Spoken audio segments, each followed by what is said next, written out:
Hi, welcome to TECsperts, where the East Carolinian and Tech TV come together to preview ECU athletics. This is Brian Wickovich, the East Carolinian sports editor, and right here beside him is Tyler Kellebaugh, the football beat writer for the East Carolinian. And right here to my left is Jesse Deal, the football editor for the East Carolinian. And right here on the far left is Adam Decker, the other football beat writer for the East Carolinian. All right, and for this week, we're talking about the big blackout loss to Temple. And so we're going to kick it off. We're going to start by talking about the conference championships hopes. The team has been talking about the conference championship since media day, and now with this loss to Temple, that makes 2 losses within the conference, and that would mean Temple, who's up top, would have to lose 3 conference games down the stretch. So talk to us a little bit about that situation, Adam. I think going into the Temple game, it was in their grasp. East Carolina definitely could have, taken it from them, but following the loss, I think it's too far gone now. I doubt it's going to happen. That loss was really big.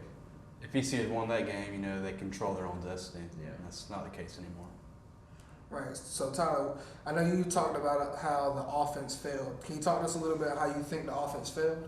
Yeah, they got shut out in the second half for the first time since they played UNC, and I believe it was 2012.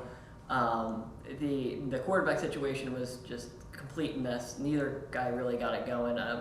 Kemp played for most of the second half. They switched in Summers late, and he couldn't spark the offense. They didn't have the big play that they needed to really get things back on track. Especially with Temple taking the lead with like 6 minutes left in the game, you kind of just got the feeling that they were resigned to their fate. Yeah, once they figured out that Trayvon Brown was really the key to getting big chunks of yardage for that ECU attack, they really keyed in on that. And they kind of took him out of the game in that second half, and it really hurt ECU because there's only so much you can do. I mean, he's really their best true deep threat target. Nothing against Davon Grayson, but Trayvon Brown is easily the best, most athletic receiver on the team, and that's with great athletes like Davon Grayson, like Isaiah Jones, like Bryce Williams, and Trayvon Brown he's really athletically a freak, and the kind of plays that he can make when he's bailing out his quarterback. Getting jump balls and breaking off big runs is huge. You really can't understate the value that he has to that team. And then when you take him out of the game, it's just the whole element of the offense is just diminished. ECU's always been known for a high-powered offense, high scoring and everything. 14 points is the lowest total I can remember going here the last 4 years. So, the Temple defense really just keyed in and took away Brown. And it was a game where ECU's defense, looked all right for the majority of the game up until the last 5 minutes, and the offense just didn't give the defense enough there. I mean, really, you can only blame 17 points on the defense, too. The blocked punt at the end, that's not on them. They're defending a 15-yard field. The defense was fantastic. The offense definitely let them down. I don't even know if you can blame a full 17 points, maybe 10, just because, 2 turnovers by the Pirates, and they 2 missed field goals. The defense stopped that, no points after turnovers. And then, the blocked punt, like you said, and then even the other block punt, it still went down, but they still got the ball at midfield. The ECU defense was on the field entirely too much, and they were constantly battling with the Temple giving the short field.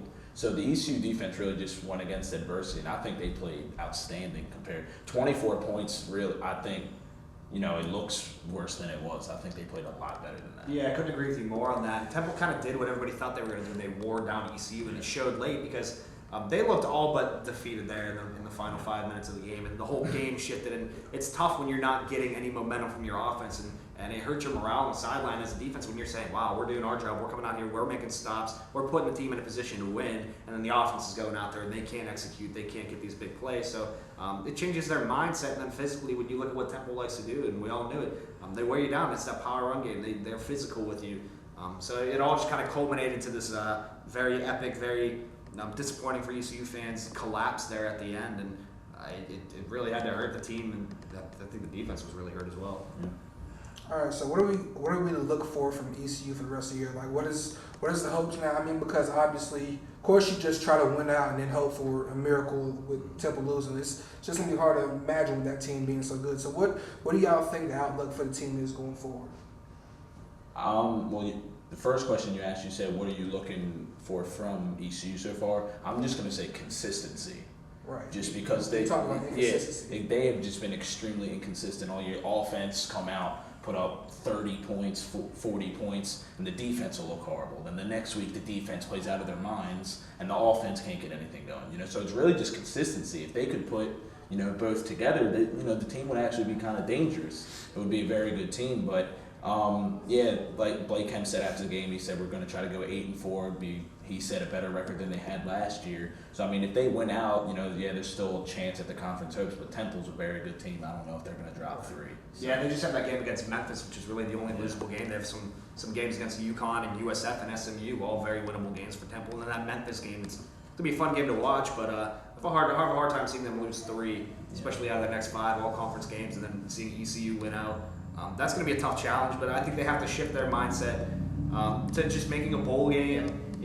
Doing what you can do, winning games, and then sending your seniors, Zeke Bigger, Monteese Overton, and all these guys that have been such a big part of that team for so many years, Chris Harrison, sending them out on a high note and, not letting the season get away from you just because your goals now seem all but over, really. So it's just staying focused, making sure that they're doing what they have to do, and just not overthinking, it's one game at a time. And it's such a cliche, it's boring, but that's kind of where they're at now. I mean, all you can do is win the next game. I think realistically, 6-6 isn't going to get ECU a bowl bid. They need to go 3-1 down the stretch, and they're going to need their quarterbacks to really step up. They're going to need some improved play from Blake Kemp or James Summers.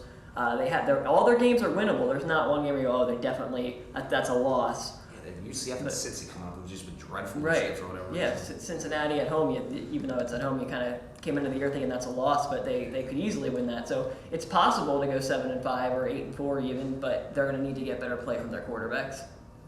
All right, Jesse, what do you think is the outlook going forward?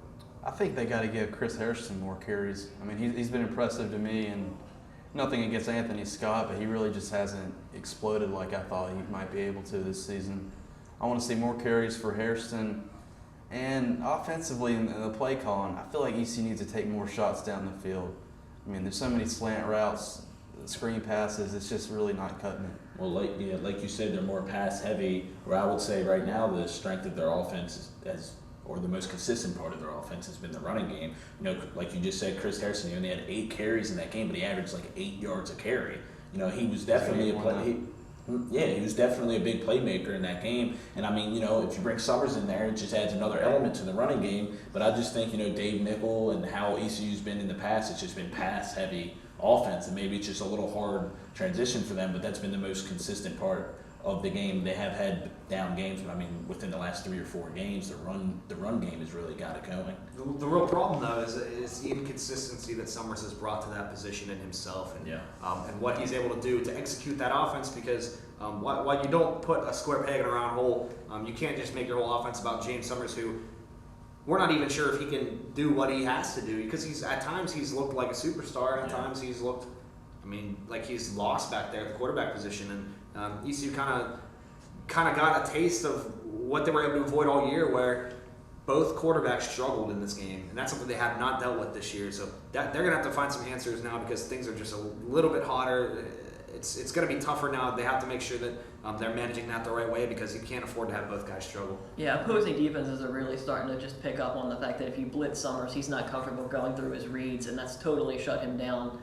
Ever since really 2 games in a row now, it's just they bring the blitz and Summers immediately starts to scramble. So it's the quarterback situation's not good right now. Right. So of course, Temple. That could just be a Temple thing, but because Temple, they're actually going to be on College Game Day this week. They're a really good team. All right. So last thing we're going to talk about before we get to predictions, UConn is. What do you expect ECU to do when they go to UConn? Because this. What is it, the 9th game in a row? Yep. And then they got to travel. So what are you guys expecting from them? I'm expecting a bounce back effort. I think that they're kind of going to be a little bit motivated. It's a Friday night game. It's not hard to get motivated for that. That being said, they're working on another short week. Things are kind of a little bit off still, so I expect to see maybe a little bit of rust when they get out there. But I don't think there'll be any lack of motivation. I think they're going to come out there, execute, maybe exploit what UConn's weaknesses are, which offensively they're not very good. Defensively, they've had a hard time stopping the run this season. So I'm expecting them to just kind of come out and take care of business, I guess. Yeah, they're going to be ready to play. And they're always ready to play. It's one thing you can't question. I'm just not sure that they're going to be able to travel very well. They've done a lot. I mean, they've had 2 home games in a row now. They're going back on the road. It's going to be cold. I'm not sure that the weather, what the weather's going to be like up there. But I feel like if it's cold and rainy, that never goes well for ECU. It'll be in the low 50s, high 40s, I saw. So you talked about the 9th consecutive game that they played.